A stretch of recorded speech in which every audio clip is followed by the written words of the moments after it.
tere! Täna me mängime jälle mõttemänge Tannoga ja meil on selline ees vahva mäng nagu 4 ritta ja siin on selline sõrestik, mis on alguses tühi.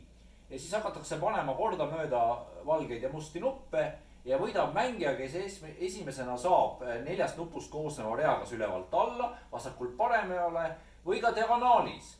Või kui kumbki ei saa 4 nupust koosnevat rida, siis jääb mäng viiki. Ja nüüd me oleme jõudnud oma mänguga juba üsna kaugele. Siin on ainult nüüd 7 tühja kohta veel, kuhu saab käia. Ja nüüd on Tanno, sinu käik on praegu.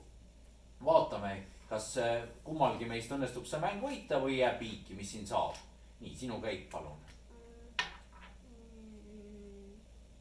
Käin siia, eks ju? Jaa, miks mitte, jah. Näiteks ma panen siia ja vaatame, mis saab. Ma panen siia. Jaa, nüüd ma panen siia. Nüüd ma käin siia. Jaa, ja nüüd on, näed, nii, mul ongi jäänud ainult üks käik ja vaatame, mis nüüd saab. Sina käid siia ja sinul on nüüd diagonaalis 4 reas. Tanno, sina võitsid, tubli.